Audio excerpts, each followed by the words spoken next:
6 महीने के बाद मुझे जो डेट याद पड़ती है, मार्च 24 2017 था जो हमें नॉमिनेशन आ गई थी। जब आप एक्सेप्ट करते हैं नॉमिनेशन तो आपके फिर अकाउंट में 600 पॉइंट ऐड हो जाते हैं। बहुत सारे लोगों ने कहा कि आप ख़ुद भी इस प्रोसेस को कर सकते हैं अगर आप थोड़ा सा बस इसको आपने टाइम देना है।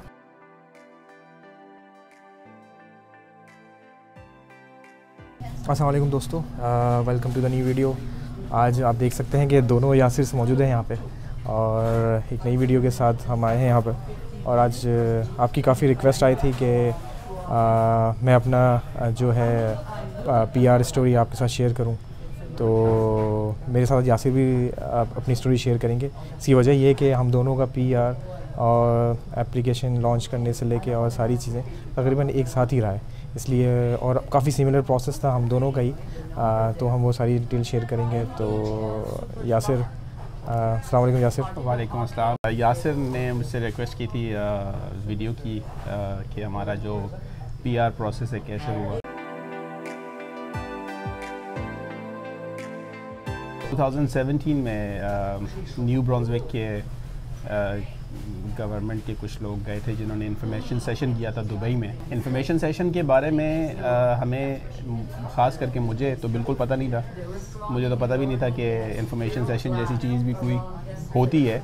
वो तो मेरे एक कलीग हैं, शायद आपने वीडियो वगैरह में देखा होगा, नदीम भाई। तो नदीम भाई के तवस्सुल से जो है ना मुझे पता लगा कि इंफॉर्मेशन सेशन भी होता है, और उन्होंने मुझे एक दिन पहले ही इन्फॉर्म किया था। इनफैक्ट दूसरे दिन हम चले गए इंफॉर्मेशन। मैं टोटली क्लूलेस था, मुझे कोई आइडिया नहीं था। मैं समझा शायद इंफॉर्मेशन सेशन आएंगे, थोड़ा कनाडा के बारे में बताएंगे, कुछ बताएंगे कि आपने इस तरह अप्लाई करना है। मुझे बिल्कुल नहीं पता था कि मुझे ITA मिल जाएगा। लेकिन हम जैसे ही गए, काफ़ी लोग आए हुए थे, काफ़ी रश थी वहाँ पे।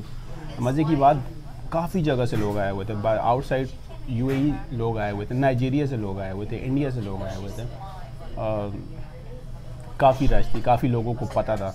तो जैसे ही उन्होंने थोड़ा न्यू ब्रांसविक के बारे में थोड़ा सा इंट्रोडक्शन दिया, वो 5-10 मिनट की वीडियो थी गालिबन, तो उन्होंने वो बताया कि हमारे न्यू ब्रांसविक में ये है। तो उसके बाद जो उनकी तरफ से एक बंदा था, वो अशरफ गानम, वो उठे और उन्होंने अनाउंस किया कि भाई जिनके पास express entry profile, ECA job का क्वालिफ़िकेशन, जो आप वर्ल्ड एजुकेशन सर्विस या 1-2 यूनिवर्सिटी ऑफ टोरंटो में गालिबन भेज के अपना एवेल्यूएशन कराते हैं डिग्री का, और आइल्स, अगर ये 3 चीज़ें हैं तो हम आपको अभी ITA देंगे। तो मैं काफ़ी टाइम से अप्लाई कर रहा था और मेरे पास ये चीज़ें मौजूद थी, मेरे पास भी और नदीम भाई के पास। तो हमें जो है वो फ़ौरन हमने अपने डॉक्यूमेंट्स वगैरह दिखाए। अच्छा, मज़े की बात है कि उसने पूछा कि आपकी एक्सप्रेस एंट्री प्रोफाइल है। तो एक्सप्रेस एंट्री प्रोफाइल तो थी, लेकिन वो एक्सपायर हो गई थी। तो उन्होंने कहा भाई आप लोग, मेरी भी और नदीम भाई की भी, तो उन्होंने कहा भाई कि आप पहले जाएँ नीचे, होटल था दुबई में शेख ज़ायद रोड पे, आप नीचे कैफ़े है, वहाँ जाकर अपना एक्सप्रेस एंट्री बनाएं और वापस आएँ। तो नीचे हम गए, थके हुए कंप्यूटर थे, थके हुए इंटरनेट थे, हम दोनों बैठ गए। हम इंफॉर्मेशन डाल के हमने प्रोफाइल स्टार्ट की। एक पेज से दूसरे पेज जाते थे तो पेज रिफ़्रेश नहीं होता था, वो वहीं पे क्रैश हो जाता था। लास्ट मिनट में पूरा इंफॉर्मेशन सेशन, हम पहले दूसरे नंबर पे थे, मैं और नदीम भाई, जिनका नंबर आया था। इस दौरान बाकी जितने लोग आए थे सब लोगों को उन्होंने भुगता दिया, उनको ITA दे दिया। हम लोग नीचे बैठे हुए थे और हम लोग से एक्सप्रेस एंट्री प्रोफाइल बन ही नहीं रही थी, क्योंकि वो इंटरनेट और उनके कंप्यूटर का इशू था। तो खैर बड़े लास्ट टाइम पे जो है ना, नदीम भाई की पहले हो गई, वो चले गए। तो उन्होंने ऊपर जाके मुझे फ़ोन किया कि यार तुम कहाँ पे हो, ये तो जा रहे हैं। तो फिर मेरे दिमाग में जो है ना एक आइडिया है, मैंने कहा यार एक्सप्रेस एंट्री तो नंबर तो बन गया है, चलो मैं ऊपर जाता हूँ तो वो ही दे देता हूँ। बस वो एक्सप्रेस एंट्री नंबर लेके ऊपर गया, तो वो अपना बैग पैक करके ना तैयार बैठे थे और जा रहे थे। तो उन्होंने मुझे कहा कि भाई हो गया, अब तो तुम जाओ। तो मैंने कहा भाई हो गया, मैं चला गया। तो क्या हुआ, फिर मैंने उनसे रिक्वेस्ट की, मैंने कहा देखिए मैं बड़ी दूर से आया हूँ, तो मेरे लिए बड़ा मुश्किल हो जाएगा, तो आप प्लीज़ दोबारा से कंसिडरेशन करें, इसको कंसिडर करें और देखें। तो अच्छे लोग थे, उन्होंने दोबारा मेरी एप्लीकेशन देखी और उन्होंने मुझे वहीं पे ITA दे दिया। ये मेरी स्टोरी ITA की। तो ये कहानी स्टार्ट होती है 2016 में, 2016 में। मेरा ये बता रहा था मिडल और उस साइड पर हैं, तो जाहिर सी बात है उनके गर्दन पे हर बार एक तलवार लटक रहती है कि अभी गए जॉब गई तो फिर समेट के पूरा वापस जाना है। कुछ फ्रेंड्स वगैरह ऑलरेडी जा चुके थे दुबई से, तो हमने भी कहा चलो सर्च करते हैं। तो इस तरह से सर्चिंग स्टार्ट की। वहाँ पे एक दो कंसल्टेंट से मिले, लेकिन जिसके पास जाते थे वो बस इस तरह से सुनहरे ख्वाब दिखाता था कि बस आप 6 महीने में कनाडा पहुँच जाएंगे। तो मैंने कहा चलो भाई अच्छी बात है। बहरहाल मैं किसी 2-3 कंसल्टेंट से मिला, काफ़ी इन्फॉर्मेशन उनसे जमा की, लेकिन मैंने कहा कि ये प्रोसेस मैं ख़ुद करूँगा। बहुत सारे लोगों ने कहा कि आप ख़ुद भी इस प्रोसेस को कर सकते हैं अगर आप थोड़ा सा बस इसको आपने टाइम देना है, थोड़ी ख़ुद रिसर्च करनी है, ख़ुद इन्फॉर्मेशन कलेक्ट करनी है। बहरहाल मुझे इसके बारे में कुछ भी नहीं पता था कि इमिग्रेशन किस तरह स्टार्ट होती, क्या होती है। तो मुझे याद पड़ता है कि मैं एक फॉरम ज्वाइन किया हुआ था जिसका नाम था कैनेडा वीज़ा फॉरम। मैंने भी ज्वाइन किया। ये बड़ी मशहूर वेबसाइट है। तो मैं वहाँ पे रेगुलरली जाता रहता था, लोगों के इंडिविजुअल केसेस पढ़ते थे, सिचुएशंस होती थी, उससे काफ़ी चीज़ से नॉलेज शेयर कर रहे होते थे, तो पता चलता था। तो वहाँ पे किसी ने शेयर किया हुआ था कि न्यू ब्रंसविक के जो गवर्नमेंट है, they are looking for the people, तो और वो एक सेशन अटेंड करने दुबई आ रहे हैं, दुबई और अबू धाबी।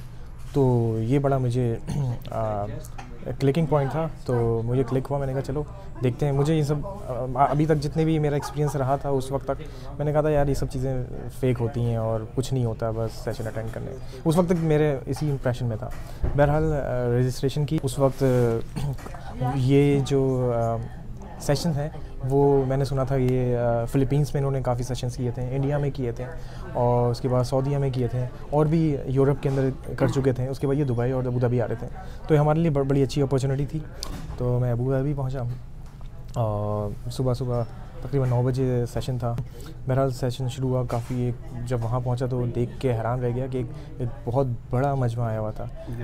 तकरीबन 100-150 लोग हैं और काफ़ी बड़ा उन्होंने पूरा हॉल बुक किया हुआ था। तो इसमें से पाकिस्तान से लोग आए हुए थे, विज़िट वीज़ा लेके आए थे। मेरे कुछ लोगों को देखा जो सऊदी अरब से आए थे ट्रैवल करके जस्ट फॉर दिस सेशन, और उसके अलावा अफ्रीकन्स थे, बहुत सारे फ़िलिपिनोस थे। तो मैंने कहा यार ये कुछ जेन्युइन चीज़ लगती है, तभी लोग इतने सारे लोग आए हुए हैं। बहरहाल तो सेशन शुरू हुआ और उन्होंने अपनी प्रेजेंटेशन दी और उन्होंने स्लाइड्स दिखाई, न्यू ब्रंसविक के बारे में बताया। पहली दफ़ा सुना था न्यू ब्रंसविक ज़िंदगी के अंदर। हमने तो यही सुना था कनाडा के बारे में कि टोरंटो है, मिसिसागा है और ज़्यादा तो मॉन्ट्रियल, वैंकूवर है एग्जैक्टली। तो पहली दफ़ा सुना न्यू ब्रंसविक के बारे में, और मैंने कहा चलो चलते हैं देखते हैं। तो काफ़ी इन्होंने लोग जितने भी आए हुए थे वहाँ पे उनको काफ़ी वो प्रेजेंटेशन बेसिकली लोगों को मोटिवेट करने के लिए थी कि ये एक डेवलपिंग प्रोविंस है नो डाउट, लेकिन ये कि यहाँ पर इनको उस वक्त जिस वक्त हम अप्लाई करे थे उस वक्त काफ़ी लोग जो हैं, ये एजिंग पॉपुलेशन है यहाँ पे, और काफ़ी लोग रिटायरमेंट के करीब थे, तो उनको they need the skill people. तो बहरहाल वो सेशन ख़त्म हुआ। तो सेशन ख़त्म होने के बाद उन्होंने कहा कि हम जिन लोगों के पास आइल्स है ऑलरेडी है और वेस्ट मतलब एवेल्यूएशन हुई है, EC है, हम उनको वो रुक जाएं और बाकी लोग जा सकते हैं, क्योंकि जो लोग जिनके पास ये 2 चीज़ें हैं उनको हम इंटरव्यू लेंगे। अगर आपके क्यों उन्होंने कहा हमें पहले ही कह देता अपनी रेज्यूमे लेकर आए और अपनी कुछ डिग्री जो भी थी मैंने सारी चीज़ें रख ली थी ओरिजिनल। तो उन्होंने कहा चलो यार अच्छी बात है। तो सेशन हर 2 घंटे बाद एक सेशन था, तो एक लंबी लाइन लग चुकी थी लोगों की। अभी ये जितना भी मैं प्रोसेस बता रहा हूँ, मैं ऐसा लग रहा हूँ भाई मैं 2016 में वापस चला गया हूँ और सारी बातें आप लोगों के साथ शेयर कर रहा हूँ। बहरहाल तो सेशन अटेंड किया, उसके बाद जो है लंबी लाइन लगी थी, तो मैं सेकंड लास्ट बंदा था और जो उसके बाद मैंने इंटरव्यू दिया। बहरहाल लॉन्ग स्टोरी शॉर्ट, जो हमें वो ITA मिल गया। ITA मिलने के बाद हमारे पास 45 डेज़ का टाइम। अच्छा 45 डेज़ का टाइम था। तो 45 डेज़ में हम लोगों को न्यू ब्रंसविक के उसको हमें वो अपने सारे डॉक्यूमेंट्स कुरियर करने थे मैनुअली, कोई ऑनलाइन सिस्टम नहीं था। पेपर बेस्ड एप्लीकेशन थी, नॉमिनेशन तक था पेपर बेस्ड था। एक्सप्रेस एंट्री आ चुका था उस वक्त 2015 में, लेकिन ये इनके नॉमिनेशन ये पीएनपी था, ये पीएनपी प्रोग्राम था, इनका पेपर बेस्ड था, लेकिन उसके बाद जो है सारा ऑनलाइन हो गया। अच्छा, सेशन अटेंड करने का फ़ायदा क्या हुआ? सेशन अटेंड करने के हमें 2 फ़ायदे हुए। एक तो ये कि हमें ITA मिल गया जिनके पास वैल्यूएशन हुई थी और IELTS था। दूसरा हमें फ़ायदा ये हुआ कि हमें फ़ौरन उन्होंने नॉमिनेशन के लिए कह रहे हैं कि आप अपनी एप्लीकेशन अप्लाई कर दें। तो बहरहाल सारी चीज़ें 45 डेज़ थे, जिसके अंदर जो चीज़ें आप एक्सप्रेस एंट्री में सबमिट करते हैं वो सारी चीज़ें इनको चाहिए थी। तो यहाँ तक हमने वो एप्लीकेशन कंप्लीट की, मैं अपनी बात बता रहा हूँ, और उसके बाद हमने DHL या FedEx से हमने इसको कोरियर कर दिया। उसके बाद हम लोगों ने ग़ालिबन 6 से 7 महीने हमने वेट किया। अगस्त में भेजे थे, अगस्त में जब डॉक्यूमेंट्स गए, और हमें मार्च में, मुझे और यासिर को दोनों को एक दिन में ही उन्होंने नॉमिनेशन भेज दी। 6 महीने के बाद मुझे जो डेट याद पड़ती है, मार्च 24, 2017 था जो हमें नॉमिनेशन आ गई थी। तो नॉमिनेशन आने के बाद तो हम फूले नहीं समारे थे, और मैंने कहा था भाई ये जेन्युइन है, क्योंकि गवर्नमेंट और न्यू ब्रंसविक की तरफ से हमें नॉमिनेशन आ गई है। और नॉमिनेशन का फ़ायदा ये होता है कि आपके एक्सप्रेस एंट्री प्रोफाइल में 600 पॉइंट्स एक्चुअली वो जो ITA न्यू ब्रंसविक वालों ने दिया था, जो पेपर दिया था, वो इटसेल्फ ही 600 पॉइंट्स थे उसमें। लेकिन वो ऑफिशियली 600 पॉइंट्स तब आपके अकाउंट में आते हैं जब वो आपको एक्सप्रेस एंट्री में नॉमिनेट करते हैं। तब जब आप एक्सेप्ट करते हैं नॉमिनेशन, तो आपके फिर अकाउंट में 600 पॉइंट ऐड हो जाते हैं। तो नॉमिनेशन आई, नॉमिनेशन में किस तरह आती है कि वो एक सर्टिफिकेट होता है, उसके अंदर जितने एप्लीकेंट्स और उसके मेंबर्स होते हैं नाम लिखे होते हैं, और उसका सर्टिफिकेट का नंबर होता है, जो कि आपको एक्सप्रेस एंट्री प्रोफाइल के अंदर जाके आपको एंट्री करनी पड़ती है, तो आपके 600 पॉइंट ऐड हो जाते हैं। तो बहरहाल वहाँ से फिर हमारा एक दूसरा सफ़र स्टार्ट हुआ। अभी ये हम आधे रास्ते पहुँच गए। हाँ, यहाँ पर एक बड़े इंटरेस्टिंग पॉइंट है, मेरे लिए भी, यासिर के लिए था। नॉमिनेशन आ चुकी थी हमें, और उसमें हमारे फैमिली मेम्बर्स ऐड थे। मार्च में हमें नॉमिनेशन आई थी, 3 महीने का टाइम था अपने डॉक्यूमेंट सारे ऑनलाइन सबमिट करने हैं, स्कैन कॉपीज़। तो मार्च, अप्रैल, मई, जून तक का टाइम था हमारे पास, 24 जून तक का। तो मेरा जो दूसरा बेटा है इब्राहिम, वो उसकी पैदाइश हुई है मई 19 को। तो उस ज़ाहिर सी बात है, जब आपके फैमिली मेम्बर्स में कुछ एडिशन हो तो उनको अपडेट करनी पड़ती है, और आपको अपनी सारी चीज़ें मतलब आपको फंड्स और बच्चे का पासपोर्ट है, बर्थ सर्टिफिकेट है, सारी चीज़ें अपडेट करनी पड़ती है। सर का दूसरा बेटा मई में पैदा हुआ था। हाँ। और मेरा बेटा मार्च में पैदा हुआ था, दूसरा बेटा। सही। तो हमारा प्रोसेस सेम था। तो बहरहाल वो सब चीज़ें अपडेट की और सबमिट किया। मुझे जहाँ तक याद पड़ता है, हम दोनों फ़ोन पे मुस्तकिल एक दूसरे से रब्ते में थे, और चीज़ें शेयर कर रहे होते थे, अपडेट कर रहे होते थे। इसके पास कोई इन्फॉर्मेशन थी वो मुझसे शेयर करता था, मेरे पास जो इन्फॉर्मेशन थी मुझसे शेयर करता था। तो यहाँ पर एक चीज़ का बड़ा इंपॉर्टेंट रोल रहा है, जो कि व्हाट्सएप ग्रुप। तो क्योंकि इसके अंदर लोग, कुछ एक्सपीरियंस्ड लोग भी थे जो इस प्रोसेस से गुजर चुके थे, और कुछ नए लोग भी थे, तो वो गाइड कर रहे होते थे। तो इसलिए मैं रेकमेंड करूँगा कि आप प्रोसेस कर रहे हैं बगैर किसी कंसल्टेंट के थ्रू, तो आप ज़रूर व्हाट्सएप ग्रुप्स देखें। मैं आप सबको एडवाइस यही करूँगा कि प्लीज़ आप किसी कंसल्टेंट के थ्रू अपना कोई भी इमिग्रेशन प्रोसेस है वो ना कराएं। इट्स ईज़ी प्रोसेस, आप खुद भी कर सकते हैं, आपको थोड़ा खुद टाइम देना पड़ेगा।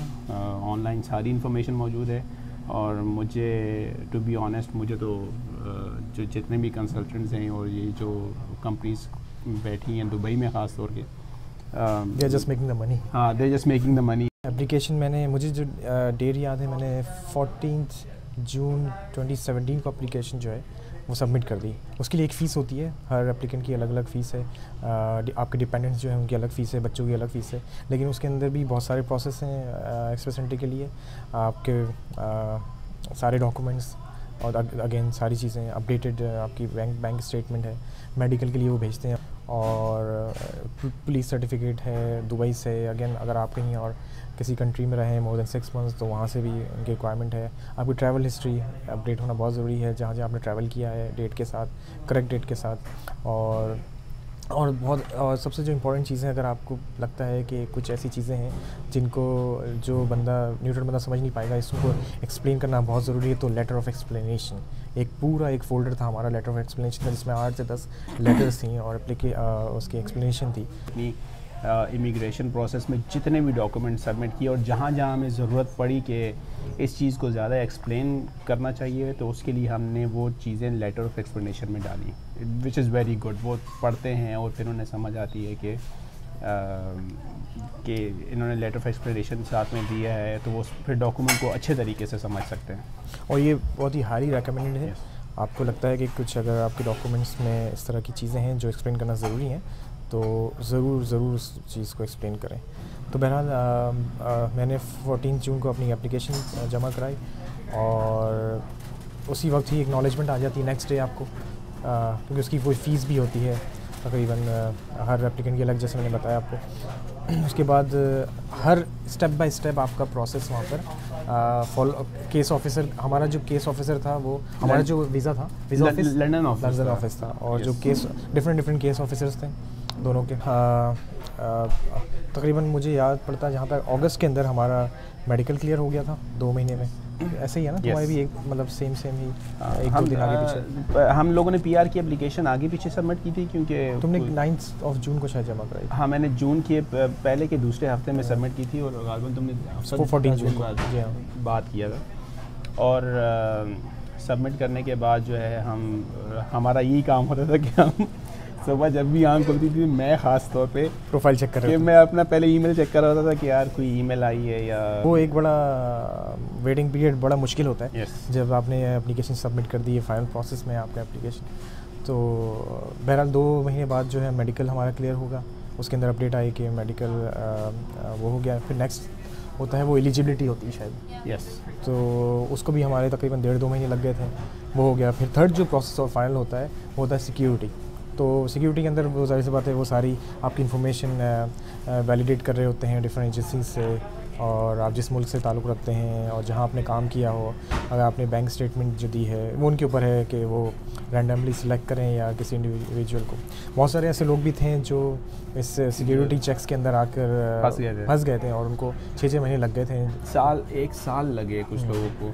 तो यहाँ तक प्रोसेस होते होते हमारा नवंबर-दिसंबर तक पहुँच गए थे।